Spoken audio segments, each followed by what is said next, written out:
Heureux de vous accueillir à la Chambre de métiers du Val-de-Marne, dont j'en suis le président. Nous allons voir quelques reportages qui ont été faits auprès d'artisans qui se sont dévoués pour accueillir des personnalités pour une journée, pour voir la problématique et toutes les contraintes que l'artisanat peut provoquer et aussi toutes les joies et les réussites que l'artisanat peut nous donner.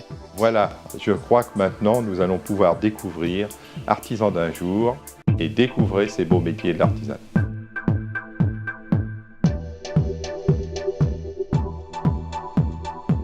Bonjour, donc je m'appelle Catherine Procassia, je suis sénateur du Val-de-Marne.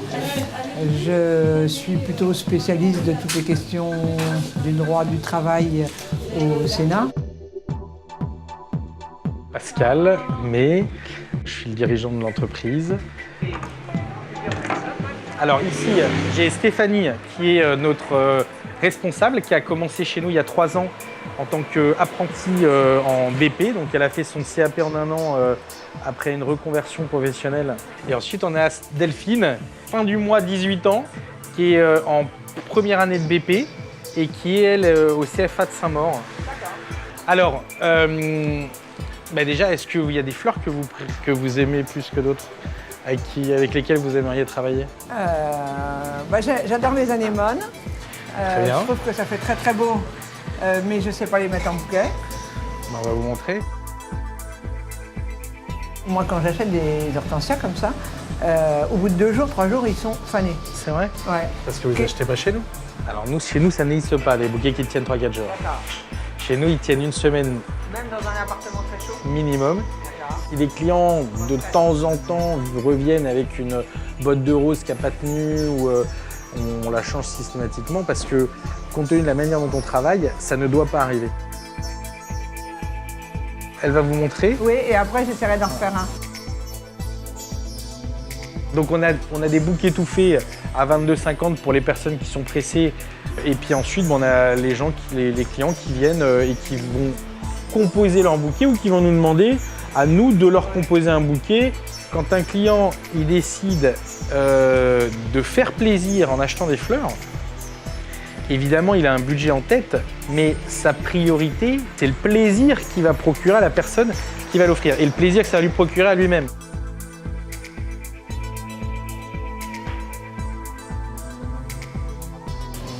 Moi, je pense davantage aux contraintes, à toutes les contraintes que vous pouvez avoir de déclaration, de fiscalité, de changement des règles de l'apprentissage.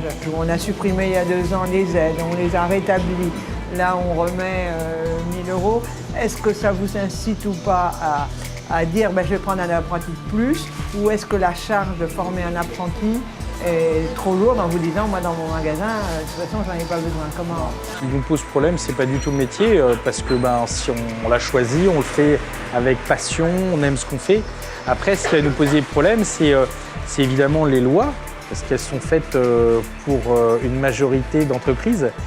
Nous, on est plus petit qu'une multinationale à qui on applique les mêmes règles. Plus ça coûtera d'argent de pouvoir avoir son entreprise et de pouvoir travailler, moins ça permettra d'embaucher, ça c'est sûr. C'est-à-dire qu'aujourd'hui, l'idéal ce serait qu'on puisse avoir notre comptable dans notre entreprise, qu'on puisse avoir une secrétaire.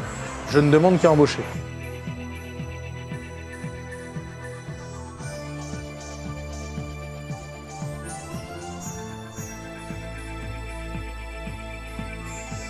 Je suis content et je trouve ça intéressant de rencontrer des élus. Ça lui a permis de mieux comprendre quelle était la vie d'un artisan, sa problématique.